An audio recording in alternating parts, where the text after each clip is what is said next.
Good morning, everyone. This is the regular council meeting of November 2nd, 2022 on Wednesday, commencing at 9 a.m. We call the meeting to order. Sorry. Okay, go ahead. We do not need to do roll call. We have 5 members in-house and we have Councillor Collins and Councillor Harper via Zoom. So all members of council are present. I would like to do the land acknowledgement. We acknowledge that we are gathered on the unceded traditional territory of the Algonquin Anishinaabe people, specifically the Madawaskarini, people of the Madawaska River. We further acknowledge that the Algonquin people have been stewards of this land since time immemorial, and we strive to treat the land along with the flora and fauna it supports, the people, their customs and traditions with honor and respect. Today, this area is home to people of all walks of life, and we acknowledge the shared opportunities and responsibilities to live, work, and survive within this beautiful territory. Chi-miigwech, all my relations. Are there any additions or amendments to the agenda? Hearing none. Excuse me. I'd like to take a couple of minutes to acknowledge the group of people that we have worked with within the municipal office in the township. This is the last meeting of this council at this point in time.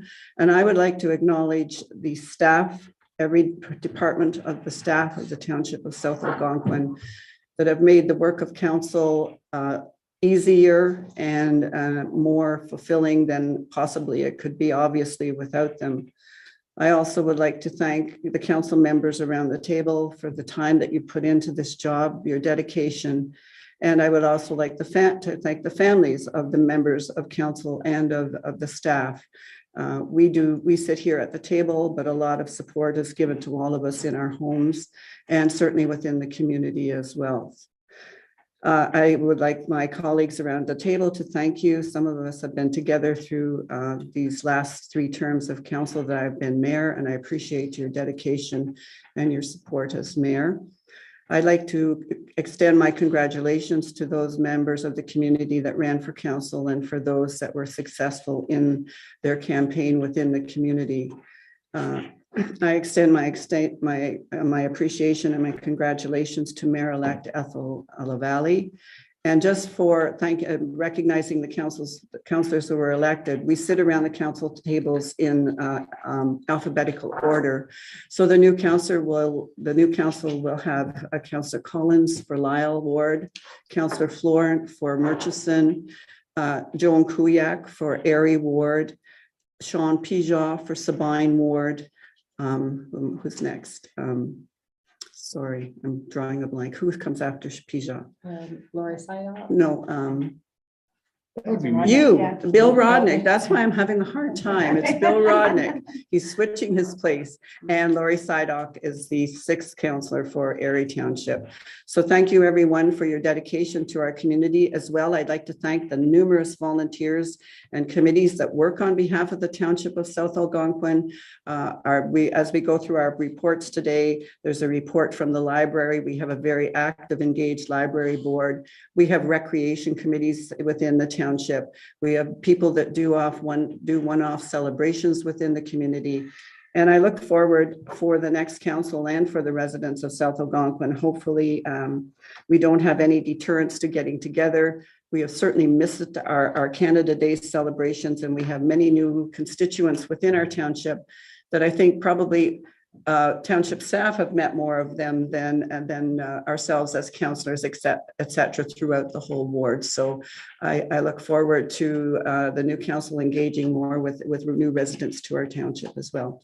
So thank you, everyone, and all the best to the incoming council and for the great work that we look forward for you and the achievements that you will have and issues and tasks before you. So thank you for the opportunity. So we would move then to agenda item number 5 to adopt the agenda. Could I have a mover for that? Moved by Councillor Shala, seconded by Councillor Bongo. Would you go ahead with that, please, Carla? Moved by Councillor Shala, seconded by Councillor Bongo, that council for the corporation of the township of South Algonquin adopts the agenda as circulated for the regular council meeting of November 2nd, 2022. And calling the vote by a show of hands, those in favor? Opposed, it's carried. Thank you. Agenda item number 6, with the business before us this morning, does any member of council wish to disclose a pecuniary interest? Hearing none. All right. Petitions, delegations, or presentations. Is this where I do my presentation? No, it's in the number 9. Okay, there are no petitions, delegations, or presentations. Agenda item number 8, adoption of the minutes of the regular council meeting of October 5th, 2022 is circulated. Could I have a mover and a seconder? I'll make that motion. Moved by Councillor I'll second Florence, it. seconded by Councillor Rodnick. All in favor? Opposed? That's carried. Thank you. This morning, we do have a presentation, the public meeting for zoning bylaw amendment 2022-02 housekeeping zoning bylaw. And we will be joined by Forbes Simon, our planner from JP2G, to do that presentation. So Mr. Simon, if you would like to join us at the table, if that's. Thank you very much. Thank you. Thank you very much. Today, it's a pleasure to be up here with you this morning. Was a little foggy getting out of Lanark County today, but I did find you. And it's, as I said, it's a pleasure to be with you in person. The public meeting that you have before you today is to consider sort of a technical amendment to your zoning bylaw. It's being presented as a housekeeping amendment. Housekeeping amendments are typically done every year or two, and they reflect that the building inspector and your planning staff are using the document and finding errors or oversights.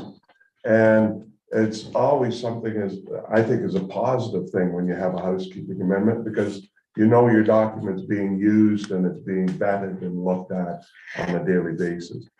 Through the course of the last couple of years, there have been 6 mapping errors that were identified, that when they created the new bylaw in 2017, that there were properties that weren't accurately rezoned. And so with Tracy and I, we've identified 6 of these areas. The amendment that's before you is to correct the zoning on those properties. The report's pretty clear of what zones they're going from. The property owners have been notified of these technical changes. Some of them have been anticipating this for a little while. It's because of its technical nature. I'm not going to get into the provincial policy statement or your official plan. It's deemed to be consistent with both. And I think that what you'll see with this amendment is that the new council will have an up-to-date document. All the changes that have happened since 17 with this bylaw, all the amendments that have been approved by this council are also being brought into the document. It's called consolidation. That doesn't need your approval today. That can be, that's just an in-house exercise that's done, but the mapping changes do need your approval today. And I would ask that you look at this amendment favorably. There are no comments or concerns that have come forward, and yeah, so it's somewhat technical in nature, but important. Are there any questions of Mr. Simon? I looked at it. I think it's been discussed over the season and recently, and I'm familiar with all the locations. So, if I could just add, I did, excuse me, receive comments from Ontario Hydro and MNRF, and just the Ontario Hydro just wanted clarifications that it was just a cleanup bylaw and that none of the properties would be sold. It wasn't, and then MNRF said because we're just rezoning properties in that was done in error, that they had no concerns. Good. Well, it's reassuring that they obviously have looked at the plan as well, so, you know, I think, good. Okay, any other questions or comments? Good, well, thank you very much, Thank Mr. you very Simon, it's excellent. We'll go forward. So we are now at agenda item number 10, and that's a package and a part of our package committee staff and council reports. So under the reports in our package, the number one, the first report is the fire report. And do we have Chief Collins on? Okay, fine. Thank you, Chief Collins. You're up first with the fire report, please. Good morning, everybody. Firstly, I would like to make an apology. When I wrote the report, I was completely congested with COVID, and I've spotted a horrendous spelling mistake throughout the whole of the report. Drafting, of course, should have been spelled D-R-A-F-T-I-N-G. I don't know what I was thinking of when I wrote this. I clearly wasn't well. I am much better now, I think. Yeah, I apologize for that. If you're misunderstanding anything I wrote there, then please forgive me. I'll try and make sure I'm working 100% in the future. So the training that we covered in October, on the 11th and 12th of October, Deputy Chief Orel Tom, he attended a wildfire strategies and tactics course at Gravenhurst for 2 days. And that's going to mean some ongoing training for all the members of the fire department, excuse me, next spring. Orel and I are looking to bring in an outside instructor and bring everybody up to speed with a course called the SP 103 Wildland Firefighting course. The one Orel took was to do with management of the firefighting strategies and tactics, obviously. The 11th of October, Madawaska training night. The members took the new pumper to the Aylin Lake Road dry hydrant site in an effort to flush it out. When these new dry hydrants are put in, there's a certain amount of silt and debris that gets disturbed, and obviously it can settle inside the dry hydrant pipe. So our first thing we do is flush them out, and then once we've flushed it clean, we then proceed to try drafting from it. I'm pleased to say that the new piece of equipment for Madawaska and the new dry hydrant site both worked excellently well. Everybody got an opportunity to draft using the new pumper, and the training went very well. On the 12th of October, I attended the Whitney School. This is a new item on your report. It was something I remembered only after I'd submitted the report. As I said, I was not feeling my best when I wrote this.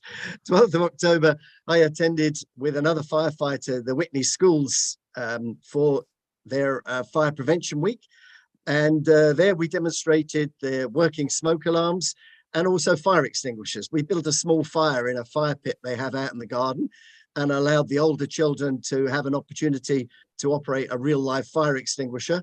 And just for fun, we also turned a small hose on and let some of the older ones have an opportunity to actually manhandle a fire hose and put the fire out. We were very fortunate. The fire kept burning, even though the kids put the fire out. As soon as they sort of turned the hose off, it flared back up and went on again. So I actually couldn't have planned it better. And the school and everybody was very pleased. On the 18th of October, Whitney members attended the McRae Hay Lake Road dry hydrant site. Again, this is a new site, so we attempted to flush it out. An interesting thing happened while we flushed it out. We only gently put some back pressure down the hydrant, and the hydrant broke free of its fitting on the riverbed, on the lake bed, and rose up out of the lake, about 18 inches up out of the lake. And it looked like, for those of you who know your Arthurian legends, King Arthur, it looked like Excalibur coming up out of the water. It was quite funny to see. Fortunately, given a few moments time, the pipe refilled with water, and the pipe resettled back down towards the riverbed. And it would appear to be that only the clamp had failed, and that's been put back in hand with the contractors to actually rectify that. So then we proceeded, once we had flushed it through, we proceeded to draft with the new pumper from Whitney. As you appreciate, there are 2 new items of equipment, one at each hall. So it was important to make sure that all the staff are fully aware of how to draft and to pump from it. We've practiced pumping in the past. This time it was drafting, and everything worked extremely well. So on to calls and responses. Considering the summer we've had, the calls this month, for the month of October, fortunately died right down. I don't like to use the Q words. I find that the moment you mention that, things tend to go chaotic and hectic. So we won't use the Q word. We'll just say that things passed nicely through the month of October. And we've successfully got through the fire season, it traditionally ending on the 31st of October. But there were a couple of reports. On the 5th of October, there was a report to Drizzle Lake. And obviously having been born and brought up in the area, I had to look that up to see where Drizzle Lake was. There was reports of smoke on the far shore. That being water access only, that situation was passed to the AFFES for monitoring. On the 13th of October, at Madawaska, there was a single car motor visual collision with a car down a ditch. I'm pleased to say no major injuries, and the person was removed and taken off to hospital, and we didn't have to do very much at all, except for putting a report into the MTO to ensure we get paid for it. On the 21st of October, there was a false alarm call to an authorized burn in Whitney, just off of Highway 60. And just recently, again, another update on your report. On the 31st of October, Madawaska were called out to assist the EMS with a locked door entry with a believed elderly female trapped behind. It turned out just to be a false alarm, glad to say. Moving on to the complaints and concerns, the ongoing fault with our radio pager system that I reported last month now appears to be rectified. Hopefully, the problem was with the Bell line, getting to our radio tower pager system, and Bell have stepped up to the plate, and they've installed a temporary line along the ditch of the roadway, I understand, until such time as they can get into the pole and fix the actual report properly. They can't get to the pole because the Hydro 1 line is leaking to the pole apparently and energizing the pole. So they've put us in a temporary system, and that appears to be working well at the moment. So hopefully we'll move forward over the winter. We won't have any more problems. Yeah, so I reported the next issue was that dry hydrant at McRae Hay Lake Road, and I think I've already covered that in the report about the night's training. Finally, I would mention that I have concerns that this pipe is not sited deep enough to facilitate drafting operations through the winter.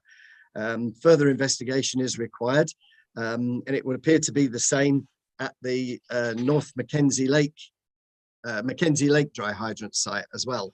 The pipe is visible from the land looking all the way out. And if the pipe was meant to be 4 feet under the water and a couple of feet off the riverbed or lake bed, and you can see the pipe the whole length, I'm inclined to think that the pipe is not deep enough for winter operations. But the Works Department is undergoing an investigation of those two locations to see if they can elicit exactly how deep the pipe is. Perhaps the water is just incredibly clear and we're able to see it this time of the year, but I have my doubts.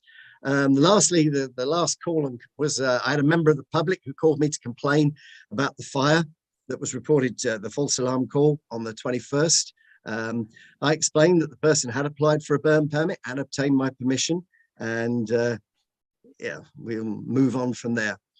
Upcoming events. Yesterday, 1st of November, firefighter Gerard started his NFPA 10,001 level 1 instructors course. This is a new style blended course requiring 60 hours of private study, followed by 3 days at a regional training centre. I wish him well. At the moment, I am the only fully licensed instructor on the fire department, and I'm really looking forward to getting someone else helping me with the training. And 2 firefighters have completed their DZ license training, and they go forward for just their practical tests now. So hopefully we will have a few more regular DZ licensed drivers that I can call on out of hours when we need to move equipment around and things like that. I have sent a letter of termination to firefighter Darrow at Whitney Hall due to his lack of attendance. But the opposite to that is I'm pleased to welcome Mr. Adam Wanamaker from Whitney to the Whitney fire team. he's applied and the application has been processed. He'll be joining actually this week. Tomorrow night, I'm running an induction course for Mr. Wanamaker and a young man who joined us early in the spring. And then again, subject, since I wrote this report, we've had another application from a lady in Whitney who wishes to join the Whitney team. So ahead of her paperwork coming in, I've actually invited her to join us tomorrow night for the induction course, where I can go through the first 5 stages of their beginning their training and ensuring they've got the correct PPE, they know how to put it on, they know what to do when they turn up here initially as new recruits. I'm also being joined by Deputy Chief Stubbs tomorrow night to welcome them to the Whitney team. So it's a new thing. I don't think it's been done before, where we take new people and bring them in on a sort of strictly one-to-one basis, rather than trying to induct them into the fire department on a regular training night when so many other things are going on. Hopefully that will be a successful operation. I'm pleased to say that the MTO have approved a claim for $1,019.78, and I expect that to be deposited into the township bank account in the very near future. There is another claim for exactly the same, excuse me, exactly the same amount of money that is still outstanding. That's the final and last claim so far that I've submitted to MTO that they haven't yet paid. So they tend to seem to be working about 6 to 10 weeks in arrears. So hopefully I'll know more next month. We have also received from the private insurance company the invoice that I submitted to them regarding the recent ATV claim down in Madawaska. They've paid into our account $1,529.40, all part of cost recovery. And I also received notification yesterday that the RV fire in the Algonquin Park, the RV owners have actually paid up our compensation claim of $709.73. That concludes my report for this month. I would just like to add my personal appreciation to Council for your support and encouragement in appointing me as your fire chief, and those departing members. I sincerely wish you all very well for the future. Thank you. Thank you, Chief Collins. Are there any questions or comments for the chief? Go ahead, Councillor Shala. Chief, disappointing to hear about these dry hydrants that we've been budgeting for a few years. Prior to the one on the McCrae Road, I suggested to staff that it be installed back this way 200 or 300 yards and I know what the shoreline is there because I'm a trapper, and I've been on the ice and can see that it's more of a sand base.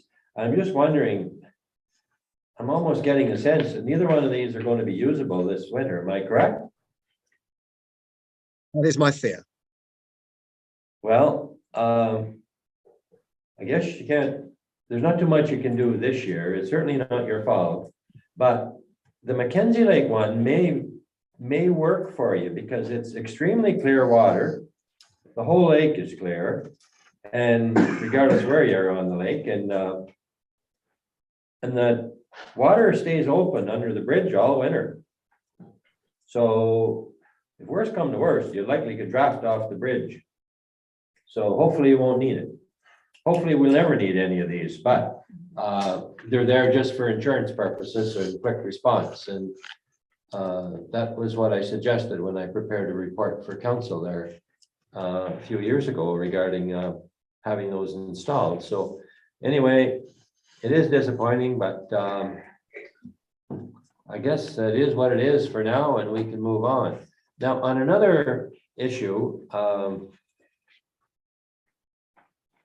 I seen them lighting that fire that I think you're referring to, that basically did an excellent cleanup in the community. It burnt for 2 days, but it was great, and it's good, and it seemed like it was a real good clean burn.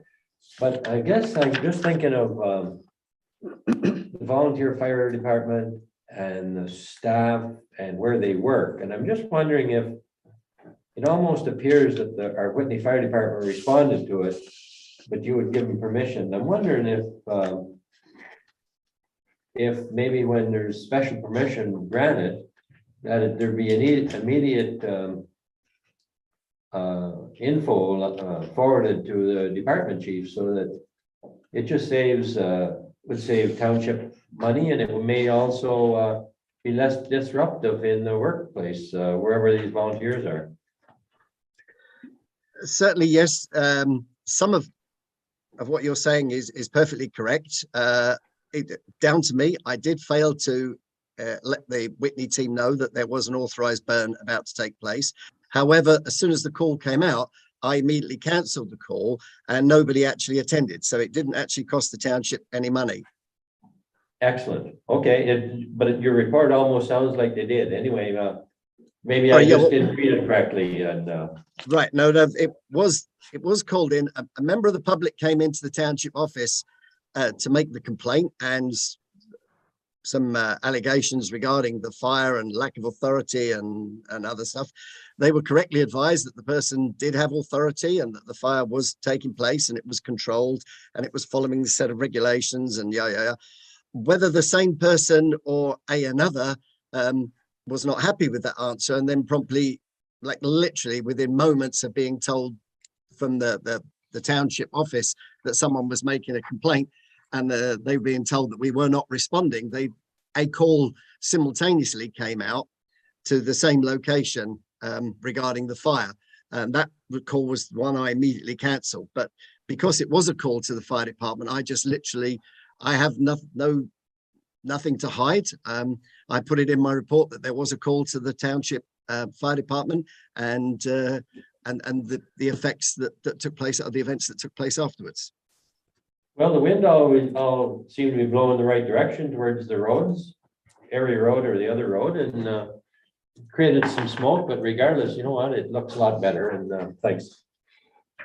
Thank you. I mean, myself and the CEO and the owners of the property, you know, underwent a lot of negotiations. They very patiently waited a number of weeks before I could give authority for the burn at the earliest opportunity that suited both us, the fire department, the township, and themselves. Very good. Any other questions or comments for Chief Collins? Thank you very much, Chief, and excellent work. And you seem to be very good at getting funds back to the township. I'm sorry, Councillor Harper, did you have something to say? Well, I just said a good report. Okay, thank you. Thank you very much. Thank you very much, everybody. Thank you. So we are at the second item in the committee staff reports. So that is the report from the excuse me, the fall EMO capital sector meeting agenda, which was attended by Brian Ackney, our emergency management coordinator. Brian, did you want to comment on anything, or it looks like a lot of things have been happening in the background with the reorganization in the capital sector, and which is occurring, I believe, in other sectors throughout Ontario. Yeah, I think this was just an update from Brian to let us know that they're still continuing to meet. Okay. Yeah. Any questions or comments from anyone in regards to that, this part of the report? All right. Thank you very much. So we're at the third item on the agenda, the planning and building administrator reports. And Tracy, that's your report. Thank you. Yep.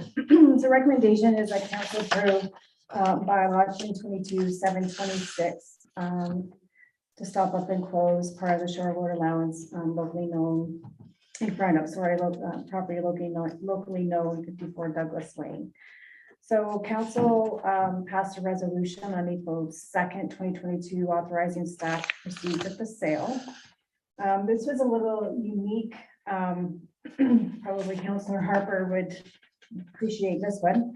The reference plan showed that part 10, that is completely underwater. Therefore, we can close that portion, but we cannot sell. So you'll see within the bylaw, it states such that we will sell parts 8 and 9 and only close part 10.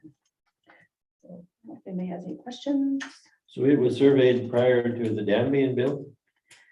Yeah, back in, it was in the whole survey report that after it was surveyed, the The original Yeah. sale. There's no questions there, I can move on to the next one.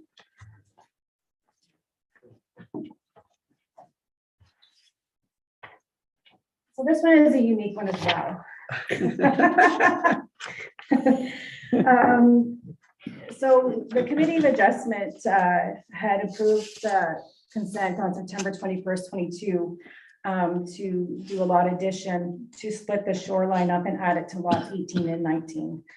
In that, and I put in the report that for council's information that we're down the road, we're going to see a part law control to lift these lands so we can add the shore road allowance to these individual lands. So what has happened now, due to Planning Act regulations or provisions, they cannot deal with one land without, because the budding land is owned by the same owner. So that means that they've asked us now if the township would put the shore road allowance in front of lot 19 back into our names until the lot 18 can be dealt with, and then we'll transfer the lands back to the owner. So there's a bylaw included, and recommendation is that council approve the bylaw so that we can clean this up and get it to where it needs to be so the lands can be transferred. Do you have any questions? Sort of like going backwards to go Oh. forward or sideways or something. Okay. Yeah, it's because it's in a plan of subdivision and they can't be dealt with. Same owners. So lot 18 and 19 are owned by the same people, and a shore road allowance can't be conveyed separately because they own a budding land. Right. I'm getting the nod from Forbes. All right. That's it then. And I also want to thank the outgoing council for all their work with me, and I've enjoyed the last 12 years with you all. There's been a few changes around the table, but not much. And I look forward to working with the incoming council, and getting things done. Thank you, Tracy. That's great. All right. So next is CAO report, Brian. So the last meeting, council asked me to go look at enacting pay policy. Given that we have occasions where staff fulfill the roles of a higher responsibility. So I went through, I did some research with other municipalities, found what was provided in other communities. And from that, I've brought forward a policy that would bring forward acting pay during leaves of absence to full-time employees who have been temporarily designated to perform most of the responsibilities of another higher paying position. So yeah.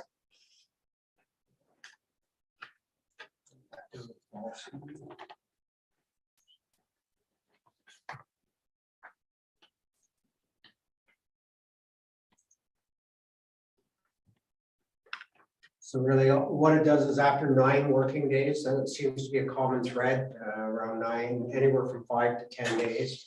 If somebody's away and somebody else has officially been designated to take on that role, that they would then be afforded retroactively to day 1, the change in accordance with the policy.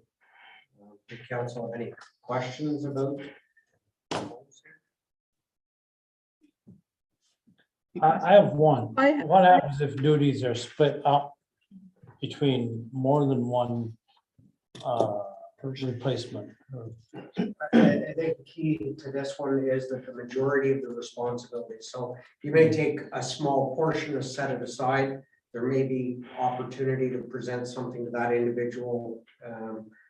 But you would primarily look at somebody that's taken on the majority of the responsibilities. The CAO is gone for a month of vacation and somebody's got to steer the ship for a month while they're away. Right. Public Works, that type of position, I would say would be the ones we'd be looking at. Okay. I have just one question, but I think you've just answered that, Brian. What with regards to somebody taking 2 weeks vacation, that runs to 9-10 working days. would we be paying someone to take that responsibility for an elected vacation time or not? Only if they've been officially designated to take on that responsibility. Generally, we don't necessarily replace during vacation periods. It's generally during an extended absence. Thank you. Okay. Any other questions or comments? No, makes sense. No, that's good. I think that's a very good thing. All right, so the next one is yours as well, Brian. The second policy that I've been asked to bring forward was a standby rate of pay. Oftentimes we expect staff to be on call.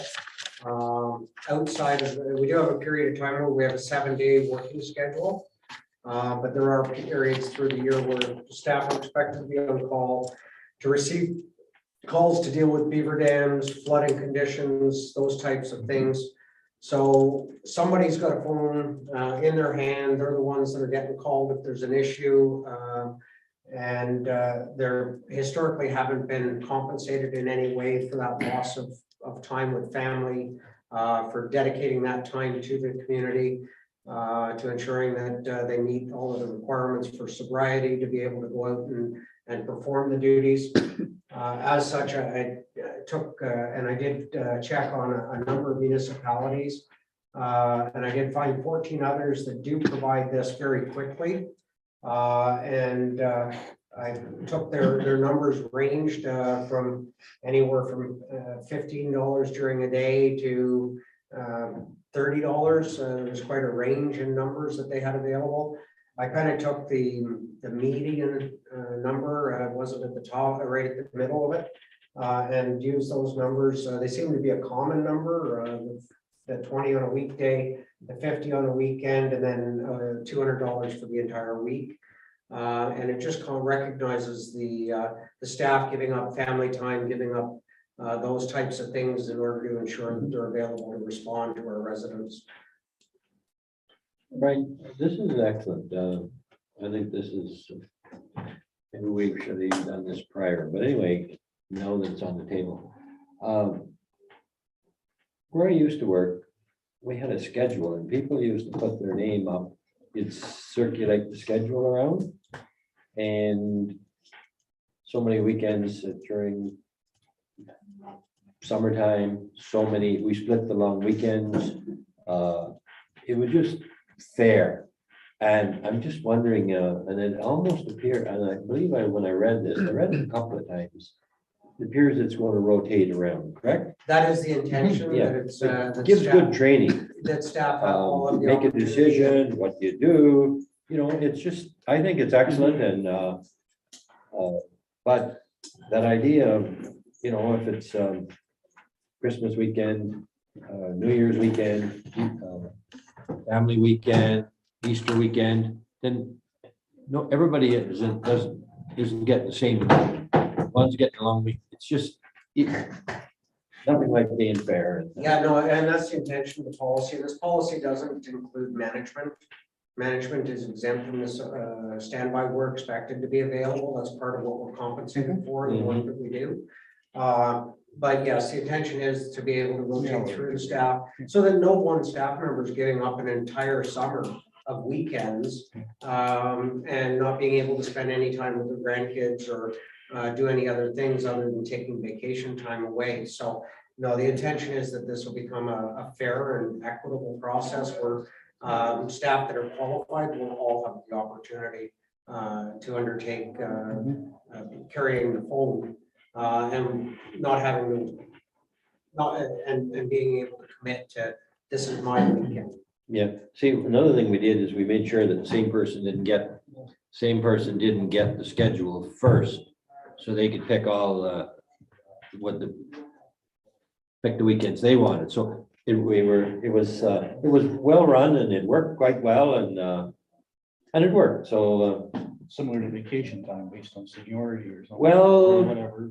when it comes to this though, if you got to pick the schedule this year for the winter, Somebody gets- you got it next year and you got it, and it would just rotate it around so many weekends and then if somebody wasn't able to, you could switch your weekends after and It was all, it was good. But, well, and I think that that's kind of the intention is that, you know, if for some reason somebody can't take their weekend, they need to talk to somebody and switch off weekends, and they need to make sure that the supervisor's been made aware of who's been replacing them, so that there's no surprise as to who's supposed to be out there and who's not. For a mix-up. 6 months ahead or 4 months, it's pretty hard to know that the children aren't having an event, or like numerous things can happen, so. Yeah, no, absolutely.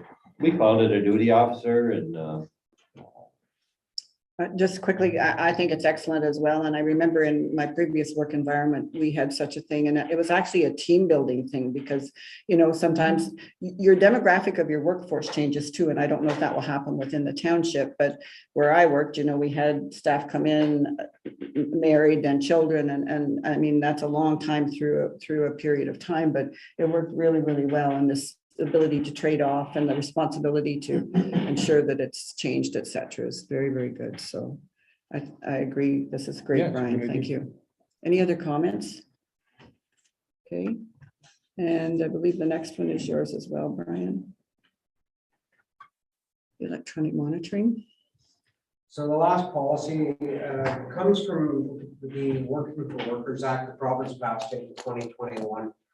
The legislation initially, I had kind of half ignored it because it says you must have 25 employees.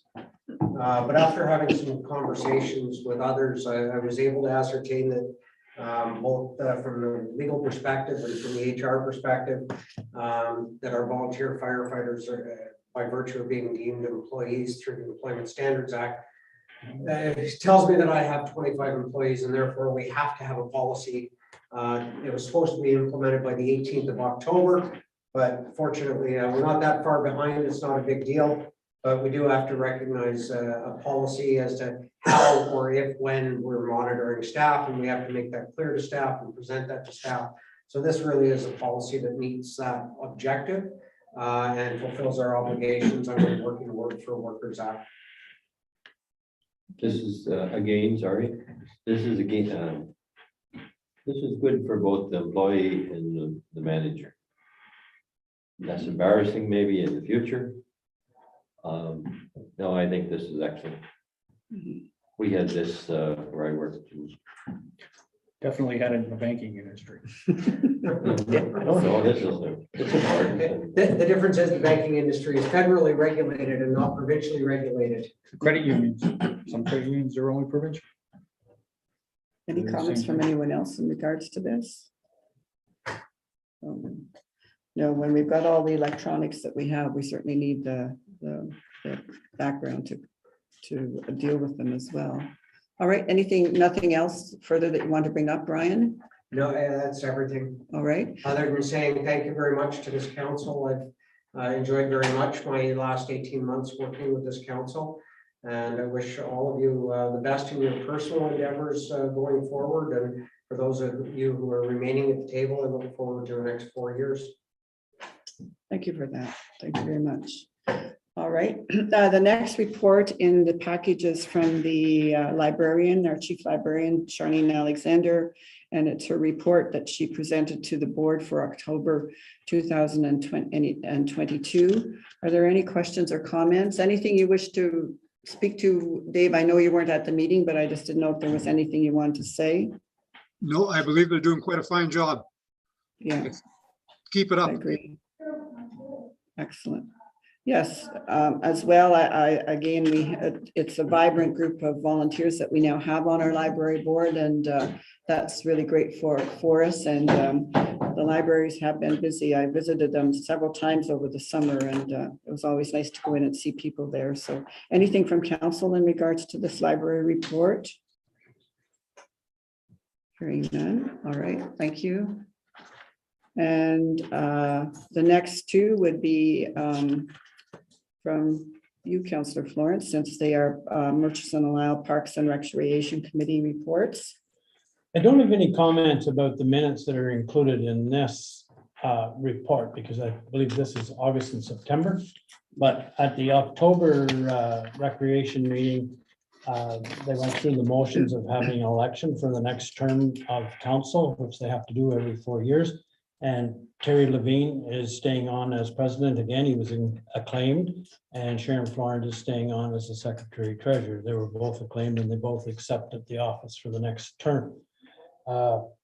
Not so much to do with recreation, but the J.R. Booth display that's in the library. We finally got the last piece in place, and it's the rail switch, and it's mounted outside the library between the parking lot area and the building. And the significance of this switch is from around kilometer 9 on the Major Lake Road north up into the park. That's a former rail bed where the actual Major Lake Road is today. And all of the Macaulay Lake Road was the old rail bed. And this switch is from that switch from the junction of probably exactly where the Macaulay Lake Road and the Major Lake Road meet today. And it was, if you went straight through on the switch, it went to what was called the end of steel at Shirley Lake. And that was the end of J.R. Booth's line. And this was on the Macaulay Central line, which was owned entirely by J.R. Booth. And if you went to the left, it went up along Macaulay Lake, up to Erie Lake, and then it actually finished around Hardtack Lake. And anybody familiar with the Hardtack Lake area, you can actually see the old rail bed there. The road goes on it now, it's in there. So it's a fairly significant piece of history to this area. I am going to get a plaque or something made. Right now, I know what I'm going to put on the plaque. I have to figure out who's going to pay for the plaque first. So I'm going to go to the Recreation Committee next week and see what they will fund that. And I think it needs a little bit too much information for just like a plaque. So it has to be like an information board, maybe 2 feet by 4 feet, something like that, with almost exactly what I just said here. And if you went south from that switch, the rail line went in that river road there at kilometer, or Forest Lane, I think it's called, at kilometer 9. It crossed the Macaulay Creek and then crossed the Madawaska River and joined up with the Ottawa, Empire, and Parry Sound rail line. So it's a pretty significant piece of history, and it's nice that somebody had the foresight to keep this, and then it's been in my backyard for the last 2 years waiting to get mounted at the library. That's done. It's there now. In relation to the railroad there, one time I was working enforcement. I was all alone. I was coming out to Billy Lake Road. And there was an elder, I would say he was crowd 80, maybe even more. He had 2 grandchildren with him. And they had burlap bags over their shoulders. And they were they were right around Billy Lake. So that's what, a kilometer, a mile, maybe out to the gate. Yeah. And carrying this charcoal. Okay. And this person knew of where the railroad, where a boxcar or a train rolled over, and dumped all this on the side of the road or inside of the road. And they dug it out. And when I came along, they were so scared that they were caught. And I talked to them for a while and I could sense it in there, well, we're done now. So anyway, we talked for a while and then I said to them, I said, you know, I'm like, you're not supposed to do this. But I said, if you put them bags in the back of my truck and one of you get in, the owner, the guy gets in with me. And I said, the other 2 jump in the back of the truck. I'll drive you out to the gate. And if you want, I'll bring you back and you can fill them up. And they just couldn't believe that I would. They thought, well, I guess we're going to jail. But you know what? Somewhere along that line, they didn't want any more. He was a blacksmith. He said it was the best type of coal that he could use for his forge. And he said, it will do me. And like I said, I would say he was in the 80-ish year. Awesome. And but anyway, it's somewhere along there. I'll just add a little wee bit to Richard's similar story. Booth's headquarters, you know, the gravel pit that's just south of the Macaulay turn, like 100 yards from Macaulay turn, there's a gravel pit on the right when you're going in. That was Booth's headquarters, his offices, in fact, housing. And one time I was in a store in Barry's Bay and I met a guy whose family eventually settled at Allen Lake. but he was born and raised there at that Booth's headquarters. And they didn't move to town until they were old enough to go to school. Wow. Yeah, at the end of our road, one of the properties there used to belong, there was a sign on it that said Booth. Yeah, Mhm. yeah. So It's right at the junction of Pringles Road and the last property on Shields Road. yeah, I think that display at the Madawaska Library inside is amazing, and this, I haven't seen this, and I'll definitely stop next time I'm going through, but I'm very grateful that, you know, the Recreation Committee is dedicated to this, and Joe, I really think you need to write your history notes out in more, and it would be awesome if there was a map there that could show how all these lines came together at that point, you know, maybe in the background sign of your writing or something. yeah. It would be I really think- interesting. I was thinking like an old locomotive as a background, but you're right, a map might be, Yeah. make more sense. Just to show the convergence of all those railway lines, et cetera. It's amazing. I mentioned one time to you, I don't know whether you're still interested, I think you said you had one. But I was told of someone in the community that has a piece of rail line with the initials on the steel. Yeah, I remember you telling me about that. I think it was Ab Perry, yeah, you should see him. So it might be, Be good. you know, just related. And some of those steel were smaller and depending on where the line, there were lines all over the park and the area and Yeah. side spur lines, Yeah. like up the backside of Booth Lake, the other side. Like God Lake and in from Burrs Lake in the park. Mhm. There's a side spur line that goes right in through there. That's how they got the logs out of the bush at Yeah. that time. There was no roads, there was no trucks. No. We're talking like, I think around 1912 it all ended, so it's all previous to that. Like Yeah, 1850 or 60. Yeah, J.R. Booth was real popular. He sold it in the early 1905 or 1902 or something. The Grand Trunk Railway. Even our own community, Yeah. the red line crossed behind where the roosters where I have a piece of property there, crossed the river there. Yeah. Went up along the river by Couples Resort and out and Yeah, it's in front amazing. of and up the area across from Viking and place like that. So Anyway. All right, thank you, Joe. That's really great and good to have that happening. So we're now at business arising from the minutes, agenda item number 11. Those were the minutes of our meeting on October the 5th. I don't know if there was any business arising from that. Hearing none, we'll go forward.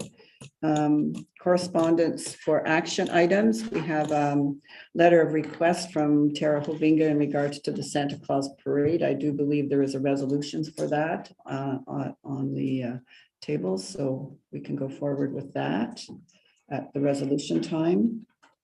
And we have a correspondence for information. Excuse me, I just got that. So some follow-up in regards to the OPP, remember, and I do remember these discussions around the table in regards to the requirement back in June of 2021 that we look at a proposal for a detachment board. And that was sent out to the various municipalities and we did submit at that time. And this is, I believe, Brian, if I'm interpreting this letter correctly, they're just recognizing that we have gone through the process properly. This letter of October 2022, October 11th, that the municipalities within our area have completed the application form correctly. And we can expect some further movement in 2023 into 2024. That's what I believe is I'm hearing here. Have you heard anything, Bill? There's been nothing. It's just, you know. No, we had one meeting at CPAC in the early part of the year, and then there was going to be another one, and all because of the convoy in Ottawa. They can't seem to get it together, so. Yeah. So that will be obviously going forward during the next term of council. So that will be something that will require some further work, I guess, as well. So anyway, if there aren't any comments on that. The next item is from St. Francis Valley Healthcare Foundation, the emergency department redevelopment, and a lot of good information in there as to what's going to be going forward with the redevelopment of the emergency department at St. Francis Memorial Hospital. And that I believe they will be coming to the new council in the new year, looking to South Algonquin has in the past supported capital equipment of campaigns and rebuilds with a donation. So this will be coming to the new council for consideration at that point in time, and all this information will be made available to the new council as well. So I don't know if anyone had any comments they wanted to make in regards to the excellent information that we did receive from the foundation. It is certainly a significant rebuild of the emergency department, and it's like anything else during COVID, it's been a moving target. Standards were set and they were pretty well into their Costs are gonna go development, and then with COVID and you know, all the issues with good infection control practices and the mental health issues that have developed in regards to the stress of people, it certainly has indicated that there would be some requirement to change maybe particular aspects of the rebuild for privacy, security, safety, all those issues that are entailed in an emergency department. So it's I encouraging. have one question, Jane. Okay, Sandra. I'm not sure if you know the answer or if you have an inkling as to what's going on here. My fear in this area is we cannot give the clotbuster drug to any potential stroke victim unless they've been assessed to make sure that it's not an intracranial or intermeniscal bleed. And obviously then any patient has to go to the nearest place that has somewhere to monitor and scan their brain. I'm wondering, with this enhanced casualty or emergency area, will they have a scanner, or is there a plan for a scanner to actually go in there? Do you know? An MRI. Are you talking like CT or something like that? Yes, it doesn't necessarily have to be an MRI, but a CT scanner, just so that they can administer the clotbuster that probably an hour earlier than if they get shipped off to Pembroke. When I had a stroke, they told me that an MRI was required.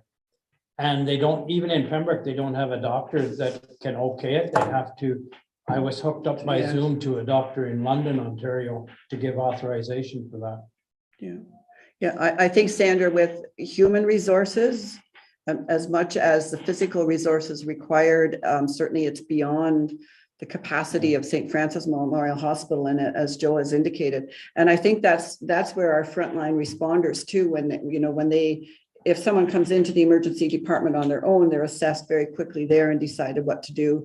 And sometimes the paramedics, if they pick someone up and feel that, by the assessment, the urgency, they can, if they think, and in conjunction with discussions, they may even bypass St. Francis and go directly to Pembroke or to Renfrew. That's exactly what happened with me. Is that right? I didn't go to St. Francis at all. No.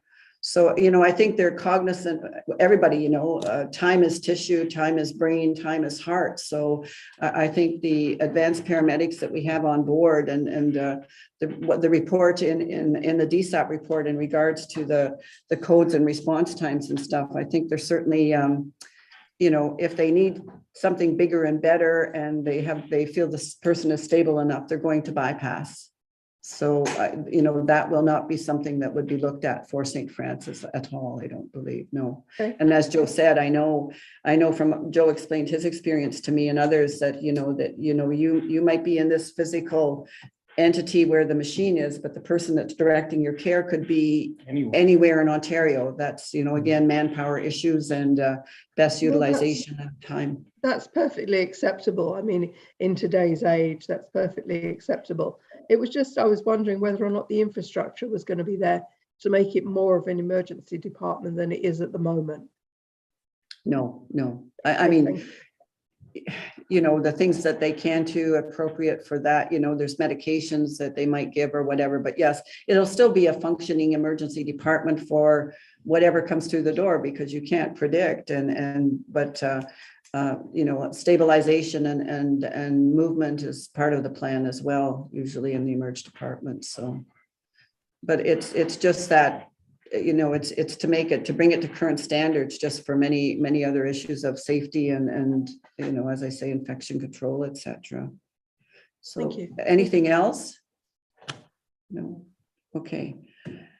All right, so are there any further questions in regards to that? They will be, as the Healthcare Foundation is going to be entering into their the next stage of their campaign where they're going out to, it's called the quiet phase of the campaign, but that's when they're approaching corporations, et cetera, for significant donations that often make up quite a portion of the amount of money that they need to acquire. So. Looks like they're expecting 80% of their $1 million target. Yeah, so I mean, I think of our community and our property association, our cottage associations. I say this as, it is a public entity that we're having this meeting in. And if there are any individuals out there that have access to or know of people that would qualify as a corporate donator, it would be really good to get back to Aaron Guino at the St. Francis Hospital Healthcare Foundation, because as I say, the significant amount of the money is made is collected and received from generous donators during this phase of the going to the public. So it would be great if you had any people that could help us out there. It would be good.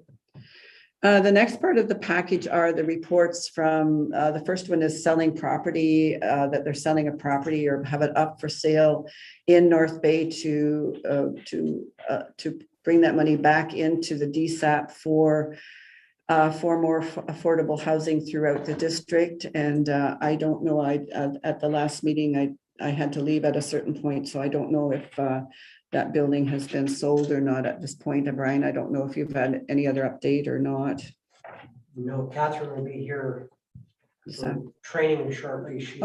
She may be able to update the new council on that. Good. That's good news.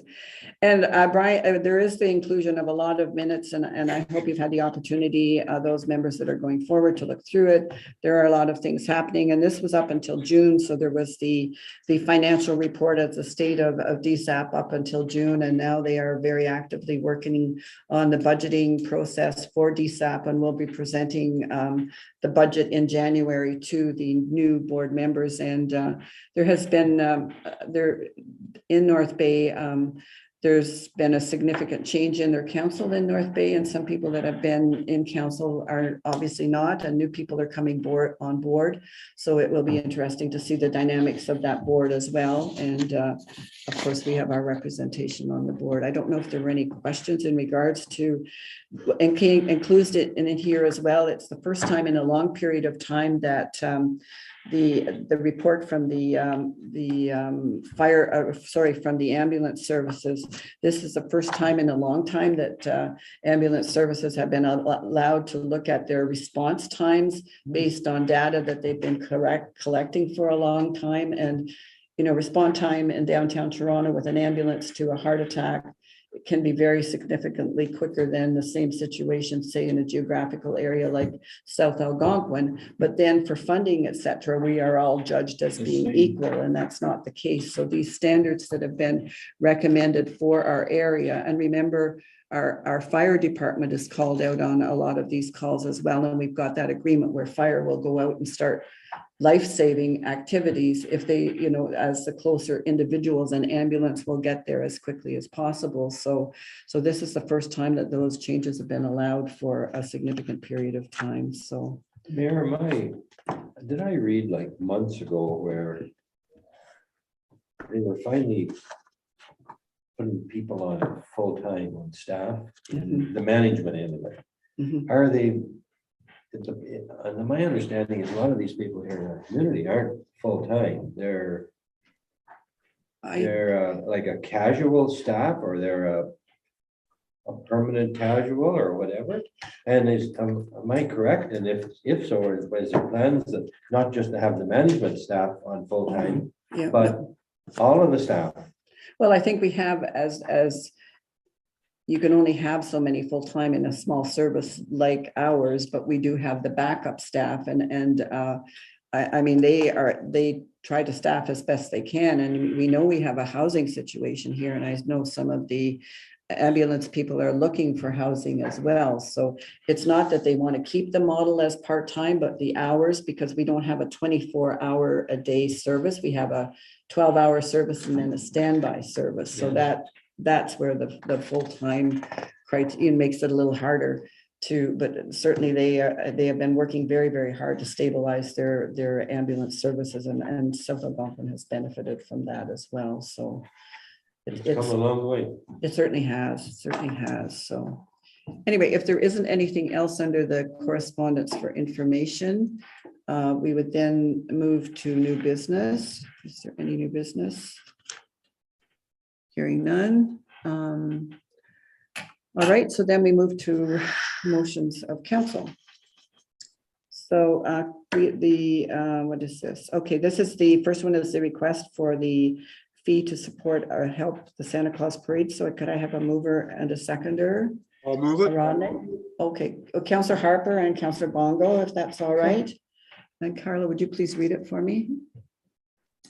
Moved by Councillor Harper, seconded by Councillor Bongo, that council for the corporation of the Township of South Algonquin approves the request received from Tara Habinga to hold the annual Santa Claus Parade in Whitney on December 18th, and will donate $300 for prizes, and will donate the use of the Lester Smith building, and a truck and driver for Santa will be provided if weather permits.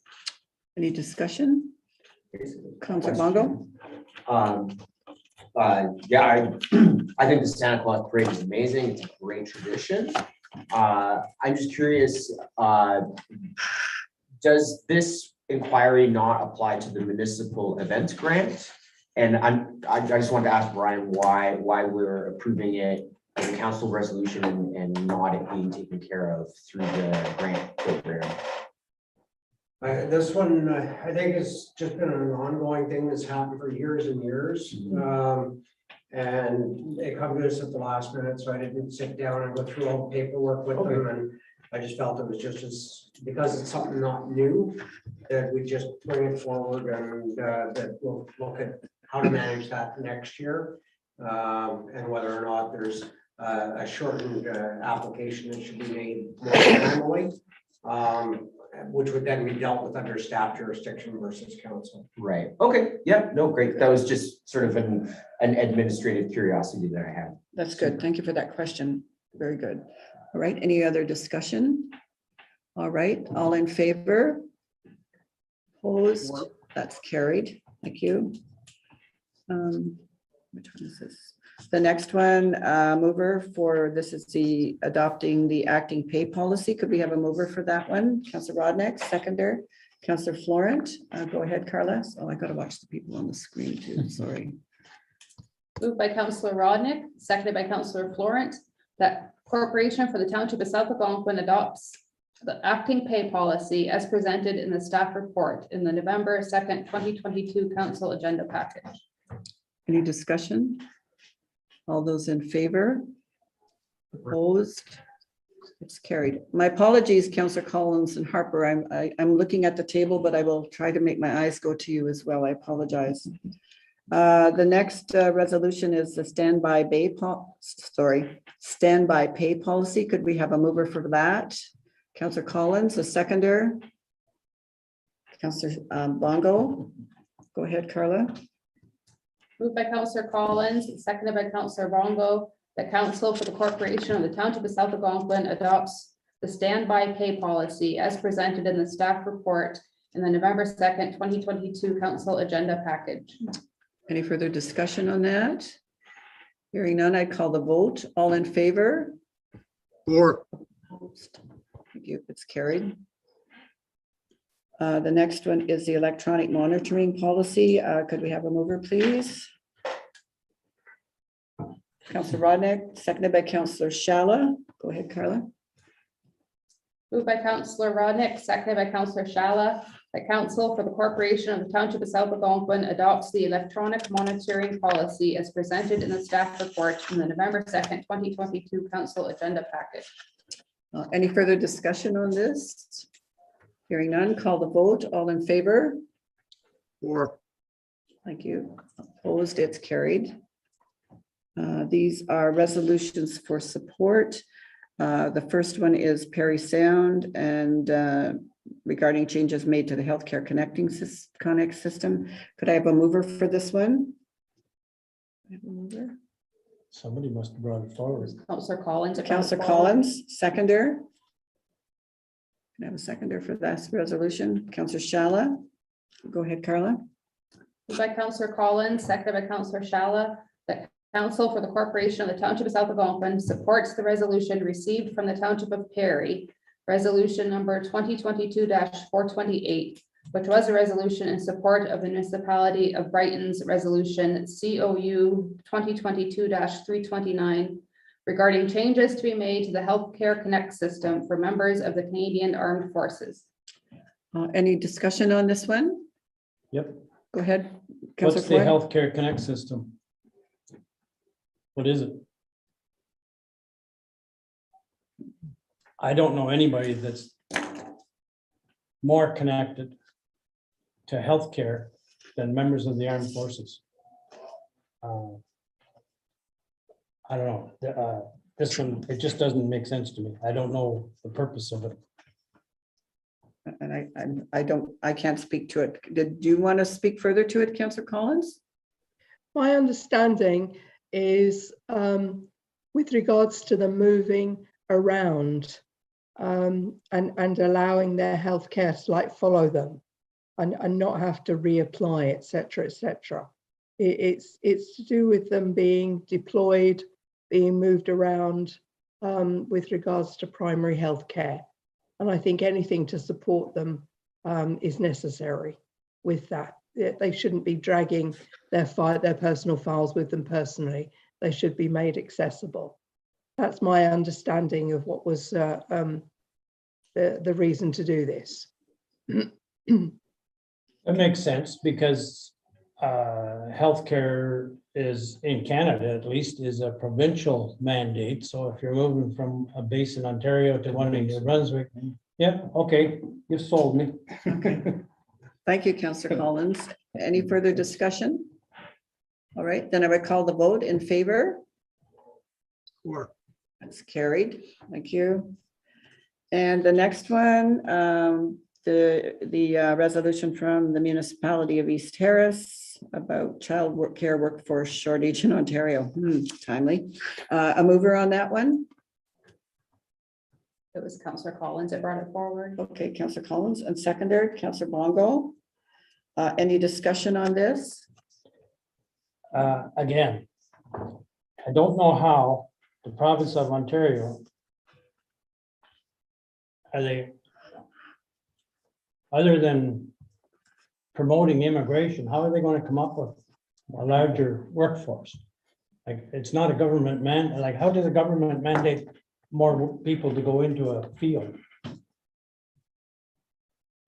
What the policy says is it's linked to our personal support workers, and we had a terrible hole in the workforce there without PSWs, etc. And the governments of Ontario, province of Ontario, stepped in and made training more available and more easily accessible. And this is saying, could we not do the similar thing with regards to childcare to increase the numbers for the shortage of the workforce? Well, the province hasn't addressed the PSW problem yet, so. It's not addressed fully, but it's going in the right direction. Yeah. I think they're looking for anything that they could do to incentivize people to get into and to get into the profession for sure. So They should be making permanent jobs. That's what people are nervous about. yeah. They're staff there, but they're not making, and that's why they're trying to get out, is because they have to go to where they can try and get a permanent job. You're just hanging by a shoestring. Oh, 90% of the jobs in Ontario are probably under that classification. I know. Makes you nervous, eh? The older you get, the older you get, you don't have kids, you don't worry about. Oh, I know what you're thinking about down the road. Anyway, any further discussion? Then I would call the vote on this. In favor? Opposed? It's carried. Thank you. All right. Are there, agenda item number 17, are there any notice of motions? Okay, hearing none. All right, we have our bylaw section. So could I have a mover for the bylaws listed? I'll make that motion. Thank you. Seconder? Councillor Shala. Okay, Carla, do you want to read this one? Moved by Councillor Florent, seconded by Councillor Shala, that bylaw 2022-726 being a bylaw for a zoning bylaw amendment. Bylaw 2022-727 being a bylaw for a short road allowance sale 54 Douglas Lane.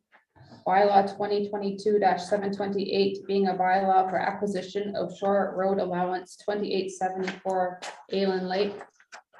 Bylaw 2022-729 being a bylaw to confirm the proceedings of council.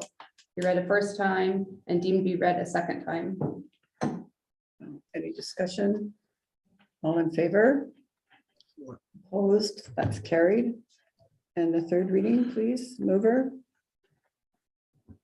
Mover.